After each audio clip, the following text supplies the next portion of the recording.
Video like जरूर कर लीजिए और ऐसे वीडियो लगातार फ्री में पाने के लिए चैनल को तुरंत सब्सक्राइब कर लीजिए और बेल आइकन को जरूर टैप कर लीजिए ताकि आगे भी सारे वीडियो आपको मिलते रहे। यूट्यूब में फॉलो करते हैं तो प्लीज ये वाला फ्री टेलीग्राम चैनल जरूर ज्वाइन कर लीजिएगा। सारे नोटिफिकेशन सारे अपडेट यहीं पे आते हैं, ध्यान रखिए।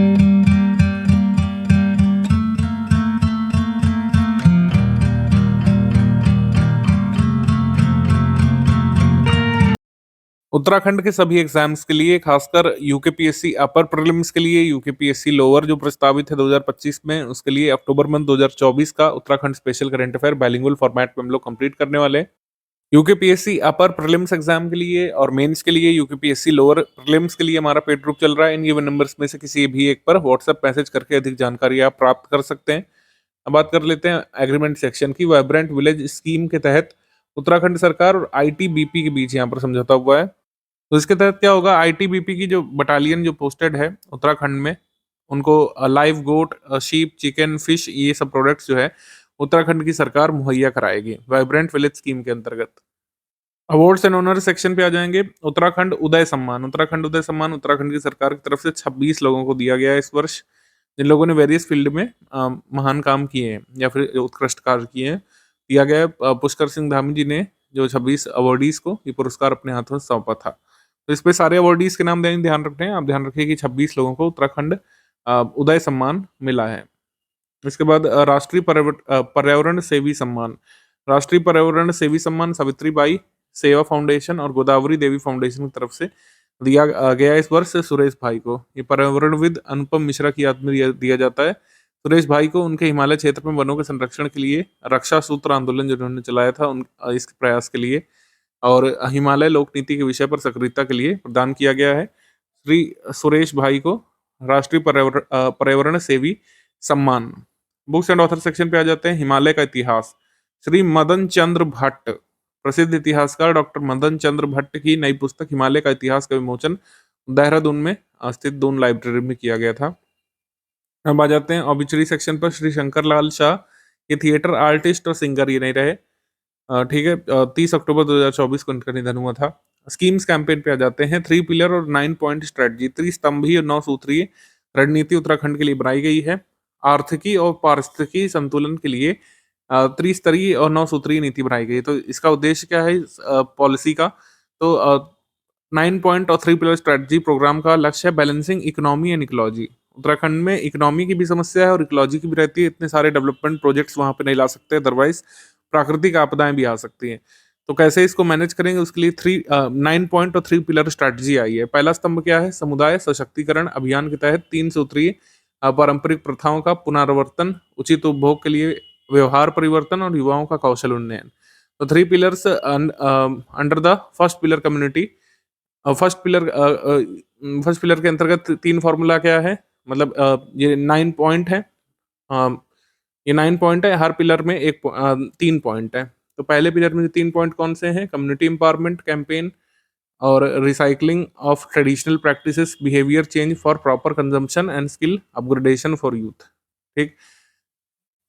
सेकेंड पिलर के अंतर्गत 3 पॉइंट कौन कौन से, इनोवेशन एंड टेक्नोलॉजी कैंपेन, ठीक है, promotion of green technology, technology based quick solutions and adoption of circular economy. और थर्ड पिलर में financial autonomy and literacy campaign, green practices, participation of carbon credits and strategy for bridge funding for sustainable projects. ये सब जो है strategy है। तो कुल मिलाकर आप ये ध्यान रख सकते हैं कि मतलब ये त्रिस्तंभीय, 3 स्तंभ की और 9 सूत्र की नीति है। सारे सूत्र याद करने की जरूरत नहीं पड़ेगी।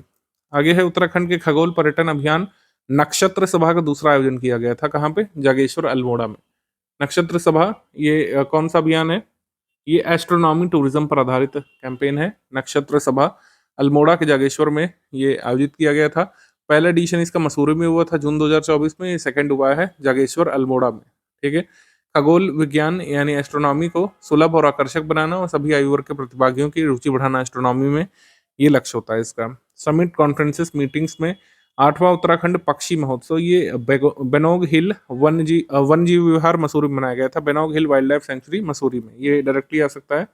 8वां उत्तराखंड पक्षी महोत्सव कहाँ मनाया गया था, यहाँ पे बेनोग हिल वाइल्ड लाइफ सेंचुरी मसूरी में। और 18 से 20 अक्टूबर 2024 तक 3 दिवसीय बर्ड फेस्टिवल का आयोजन मसूरी वन विभाग के तत्वाधान में किया गया था। इसकी शुरुआत वन मंत्री सुबोध उनियाल और धनोल्टी विधायक प्रीतम सिंह पंवार ने की थी। नयार उत्सव ये ग्राम पंचायत किन्सुर बागी पौड़ी में मनाया गया था। इसका उद्घाटन खुद मुख्यमंत्री जी ने किया था। इस अवसर पर गंगा पूजन करने के बाद महासीर मछली को के सीड्स का प्रवाह भी किया था इन्होंने। स्पर्श हिमालय महोत्सव ये थानों में मनाया गया था, देहरादून में। इस महोत्सव में कौन-कौन शामिल हुए थे? राज्यपाल श्री गुरमीत सिंह, लेफ्टिनेंट पूर्व राष्ट्रपति रामनाथ कोविंद और मुख्यमंत्री पुष्कर सिंह धामी ने प्रतिभाग किया था। देश के पहले हिमालयी लेखक गांव का लोकार्पण किया गया था। फर्स्ट हिमालयन राइटर्स विलेज, इसका लोकार्पण किया गया था। राइटर्स कॉटेज, संजीवनी वाटिका, नक्षत्र और नवग्रह वाटिका, लाइब्रेरी, इस सब का लोकार्पण किया गया था।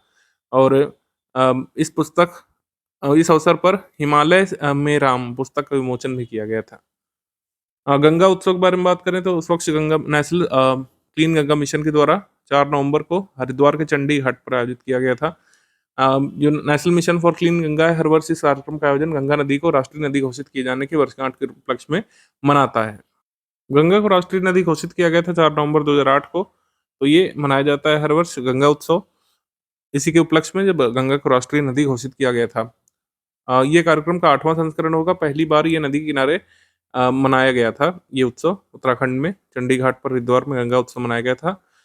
इसका आयोजन बेसिन वाले राज्यों के 139 जिलों में जिला गंगा समितियों द्वारा भी बनाया जाता है। आगे है डिफेंस सेक्शन में सैन्य अभ्यास काजिंद, ठीक है। ये मिलिट्री एक्सरसाइज काजिंद, ये 8th एडिशन था। इंडिया कजाकिस्तान काजिंद एक्सरसाइज करती है। इस बार 2024 में 30 सितंबर से 13 अक्टूबर तक हुआ था। और ये कहाँ पे हुआ था? ये औली में हुआ था, उत्तराखंड में, ठीक है। औली उत्तराखंड में। रैंक्स रिपोर्ट्स में पीरियोडिक लेबर फोर्स सर्वे की रिपोर्ट आती है, PLFS की report by NSO under ministry of statistics and programme implementation. सांख्यिकी और कार्यक्रम क्रियान्वयन मंत्रालय के अंतर्गत NSO द्वारा ये जारी किया जाता है। समग्र बेरोजगारी दर 4.5% से घट करके 4.3% हो गई है, ठीक है। तो ये बेरोजगारी वहाँ पे घटी हुई उत्तराखंड में बताई गई थी। सबसे उल्लेखनीय कमी बेरोजगारी में हुई है 15 से 29 वर्ष की आयु में, जहाँ पर बेरोजगारी 14.2% से घट करके 9.8% हो गई है, ठीक है। उत्तराखंड की 15 से 29 आयु वर्ग की श्रमिक जनसंख्या का औसत जो है ये 49% है, जबकि राष्ट्रीय औसत 46.5% है। यानी कि जितने भी श्रमिक हैं उसमें सबसे ज्यादा परसेंट किस आयु वर्ग का है? 15 से 29 वर्ष का, यानी युवा लोगों का। और ऑब्जेक्टिव क्या होता है? मेजर ऑब्जेक्टिव से एम्प्लॉयमेंट और अनएम्प्लॉयमेंट को मापने का ऑब्जेक्टिव होता है ये PLFS रिपोर्ट का। नए परिसीमन के बाद उत्तराखंड की वर्तमान स्थिति ये देख लीजिए, इससे डायरेक्टली क्वेश्चन आ सकता है। उत्तराखंड में नगर निकायों की संख्या अब कितनी हो गई? 102। ये हम बात कर रहे हैं अक्टूबर तक। 102 हो गई नगर निकायों की संख्या, ULBs यानी अर्बन लोकल बॉडीज। 2 नए नगर निगम बने हैं, कौन कौन से? पिथौरागढ़ और अल्मोड़ा। इस तरीके से 11 नगर निगम हो गए हैं उत्तराखंड में और 45 नगर पालिकाएं हो गई हैं। नई नगर पंचायत बढ़ने के साथ 46 नगर पंचायत हो गई हैं। वार्ड 387 हो गए, क्षेत्र पंचायत 3157, ग्राम पंचायत जो है 7823, ठीक। तो ये यहाँ पे ध्यान रखिएगा। एटलीस्ट नगर निगम नगर पालिका की संख्या जरूर इसमें ध्यान रखिएगा। डेलिमिनेशन के बाद आ जाएंगे MCQ सेक्शन पे। हाल ही में विदेशी पर्वतारोहियों मिशेल थेरेसा ड्वरक और फेजेन मैनर्स ब्रिटेन को उत्तराखंड के किस जिले में स्थित चौखंबा 3 चोटी के निकट रेस्क्यू किया गया था? तो इन नागरिकों को उत्तरकाशी के निकट रेस्क्यू किया गया था, चौखंबा 3 पीक के निकट उत्तरकाशी में। उत्तराखंड के गढ़वाल हिमालय के गंगोत्री समूह में बद्रीनाथ के पश्चिम में स्थित एक पर्वत श्रृंखला है। चौखंबा 3 चोटी के निकट इनको बचाया गया था। उत्तराखंड के निम्नलिखित में से किस जिले में एक मानव कंकालों से भरी गुफा की खोज की गई थी? ये खोजी गई थी पिथौरागढ़ से। ऑप्शन नंबर बी यहाँ पे सही है, पिथौरागढ़। ये गुफा भारत नेपाल सीमा के स्थित पिथौरागढ़ के धारचूला में स्थित है। हजारों नर कंकाल यहाँ पे मौजूद है। और फिर निम्नलिखित में से कौन माउंटेन चो ओयू को फतेह करने वाली पहली भारतीय महिला बन गई है? ठीक है, first Indian women to conquer Mount Cho Oyu. तो ये बन गई है शीतल राज। शीतल राज पिथौरागढ़ की रहने वाली हैं। 8 अक्टूबर को माउंट चो ओयू को सफलतापूर्वक फतेह किया था इन्होंने। चो ओयू 6वां सबसे ऊंचा पर्वत है हिमालय का, जो नेपाल और तिब्बत की सीमा पर स्थित है। इसकी ऊंचाई कितनी है? 8000 प्लस मीटर है, तो 8188 मीटर। एवरेज से लगभग 20 किलोमीटर की दूरी पर स्थित है ये पर्वत। शीतल राज ने इसको फतेह किया है, सी। आगे मशरूम उत्पादन को बढ़ाने के लिए उत्तराखंड सरकार द्वारा चमोली जिले के निम्नलिखित में से किन या किन गांवों को विकसित किया जा रहा है? तो चमोली जिले में बूस्ट किया जाएगा मशरूम प्रोडक्शन। मतलब ये चमोली जिले के किन गांवों को? तो आदि बद्री, खेती और थापली गांव को। आंसर यहाँ पर हो जाएगा डी। गांव का नाम ना भी ध्यान रखें, तो ये ध्यान रखिएगा कि कहाँ पे बूस्ट किया जा रहा है मशरूम प्रोडक्शन? चमोली में। चमोली जिले के गैरसैंण ब्लॉक में मशरूम की खेती में अपार संभावनाओं को देखते हुए खास पहल शुरू की गई है और मशरूम के लिए मॉडल विलेज के रूप में इनको डेवलप किया जाएगा। देश की पहली हेली एम्बुलेंस सर्विस निम्नलिखित में से किस संस्थान से शुरू की गई थी? Heli ambulance service Rishikesh AIIMS से शुरू की गई थी और ये केंद्र सरकार की संजीवनी योजना के तहत इसको शुरू किया गया था। सेवा का लाभ निःशुल्क दिया जाना है। इसके तहत प्रदेश के किसी भी क्षेत्र में अति गंभीर रूप से बीमार या हादसे में घायल व्यक्ति को हेली एम्बुलेंस की मदद से एम्स ऋषिकेश में पहुंचाया जा सकेगा। इसे आयुष्मान भारत योजना से भी लिंक किया जाएगा। आगे बढ़ते हैं हम लोग। इसका उद्घाटन किसने किया था? मोदी जी ने किया था 29 अक्टूबर 2024 को धन्वंतरि जयंती के अवसर पर। भारतीय ओलंपिक संघ के 38वें ग्रीष्मकालीन राष्ट्रीय खेलों की मेजबानी के लिए निम्नलिखित में से किस राज्य को चुना गया? तो उत्तराखंड ने होस्ट किया है आपका ये 38वां नेशनल गेम्स, आपको पता है। हमारा आंसर इसमें हो जाएगा डी। इस बार योगासन को भी शामिल किया गया प्रतिस्पर्धाओं में, ध्यान रखिएगा। इसमें कुल मिलाकर 32 स्पोर्ट्स इवेंट्स हुए थे और 4 यहाँ पर डिमॉन्स्ट्रेशन इवेंट्स हुए थे और डिमॉन्स्ट्रेशन इवेंट्स में योगासन को भी शामिल किया गया था, ध्यान रख सकते हैं। आंसर यहाँ पर डी होगा। आगे है निम्नलिखित में से कौन सा कथन रॉन्ग है? देहरादून की 13 वर्षीय छात्रा अदिति वर्मा हिंदुस्तानी शास्त्रीय संगीत के लिए संस्कृति मंत्रालय की छात्रवृत्ति पाने वाली पहली छात्रा बनी है उत्तराखंड की। ये सही है, ठीक है। उसके बाद है कि उत्तराखंड में रूरल बिजनेस इंक्यूबेटर योजना के नाम को संशोधित करते हुए अब मुख्यमंत्री उद्यमशाला योजना कहा जाएगा। तो रूरल बिजनेस इंक्यूबेटर योजना को अब रिनेम कर दिया गया है, मुख्यमंत्री उद्यमशाला योजना नाम से इसको जाना जाएगा। ये भी सही। उत्तराखंड सरकार ने सतत ऊर्जा और ग्रामीण विकास के ग्रामीण रोजगार के अवसरों को बढ़ाने के उद्देश्य से सौर स्वरोजगार पहल शुरू की है, सौर स्वरोजगार इनिशिएटिव। ये भी सही है। हमारा आंसर क्या हो जाएगा इसमें? उपरोक्त सभी। आंसर यहाँ पर सही हो जाएगा सी। मुख्यमंत्री उद्यमशाला योजना में ग्रामीण उद्यमियों को आर्थिक सहायता मिलेगी और ट्रेनिंग भी मिलेगी। सौर स्वरोजगार पहल के अंतर्गत सौर संयंत्र जो 20 से 200 किलोवाट तक स्थापित किया जाएगा लोगों के द्वारा और बिजली उत्पादित की जाएगी। अपनी छत पर बनाई गई बिजली या फिर अपनी जगह पर सोलर पैनल लगाकर बनाई गई बिजली को उत्तराखंड पावर कॉर्पोरेशन लिमिटेड को बेचा जा सकेगा उत्तराखंड के निवासियों के द्वारा इस सोलर सेल्फ एम्प्लॉयमेंट इनिशिएटिव के तहत। निम्नलिखित में से हनी बैजर के संबंध में कौन सा कथन सही है? Honey badger. हाल ही में उत्तराखंड के तराई पूर्वी वन विभाग के सुरई रेंज में पहली बार हनी बैजर, जिसे रैटल नाम से जाना जाता है, इस वन्यजीव को देखा गया था। ये सही है, हनी बैजर। हनी बैजर को वन्यजीव संरक्षण अधिनियम 1972 की अनुसूची 1 के तहत संरक्षित किया जाता है। तो शेड्यूल 1 जो वाइल्ड लाइफ प्रोटेक्शन एक्ट का है, इसमें इंडेंजर्ड स्पीशीज को रखा जाता है जिनको बहुत कड़ाई से नियंत्रित किया जाता है और उनका हंटिंग वगैरह टोटली बैन होता है।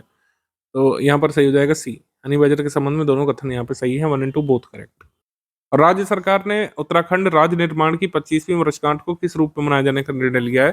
तो 25th anniversary of the state foundation इसको सेलिब्रेट किया गया था। देवभूमि रजत उत्सव उत्तराखंड रजत गाथा, इस थीम के साथ मनाने का निर्णय लिया गया था। सी यहाँ पे सही है। 6 नवंबर को दिल्ली में उत्तराखंड भवन का भी लोकार्पण किया गया था। 7 नवंबर को उत्तराखंड प्रवासी सम्मेलन आयोजित किया गया था जो देहरादून में आयोजित किया गया था। इसके बारे में हम देखेंगे नवंबर मंथ करंट अफेयर में। 9 नवंबर को स्थापना दिवस मनाया गया था और 12 नवंबर तक 9 से 12 तक देवभूमि रजतोत्सव मनाया गया था। उत्तराखंड के किस स्थान पर अंतर्राष्ट्रीय संसदीय अध्ययन शोध प्रशिक्षण संस्थान स्थापित किया जाएगा? ये बहुत जरूरी है। International parliamentary studies research and training institute जो है स्टैब्लिश किया जाएगा भरौड़ी सेन में, ठीक है। भरौड़ी या भरणी सेन में, ऑप्शन नंबर सी यहाँ पे सही है।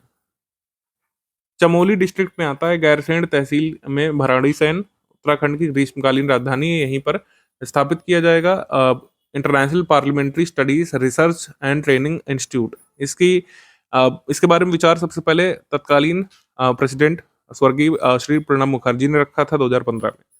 जापानी मियावाकी पद्धति से विश्व की सर्वाधिक ऊंचाई पर उत्तराखंड में किस जिले में जंगल तैयार किया जा रहा है? मियावाकी एक ट्री प्लांटेशन मेथड है या फिर कह सकते हैं एफोरेस्टेशन मेथड है। बेसिकली अर्बन लैंडस्केप में एफोरेस्टेशन के लिए यूज किया जाता है और ऐसी जगह पर जहां पर एफोरेस्टेशन थोड़ा सा डिफिकल्ट हो। तो सबसे ज्यादा ऊंचाई पर एफोरेस्टेशन किया जाएगा मियावाकी मेथड से, कहाँ पे किया जाएगा आपसे पूछ सकते हैं, तो पिथौरागढ़ में मियावाकी टेक्निक का यूज करते हुए एफोरेस्टेशन किया जाएगा, यानी कि वनीकरण किया जाएगा। मुनस्यारी में जापानी पद्धति से जंगल तैयार किया गया है उत्तराखंड में, पिथौरागढ़ डिस्ट्रिक्ट के मुनस्यारी में। वन विभाग का कहना है कि विश्व का सबसे ऊंचाई पर लगाया गया मियावाकी फॉरेस्ट होगा ये।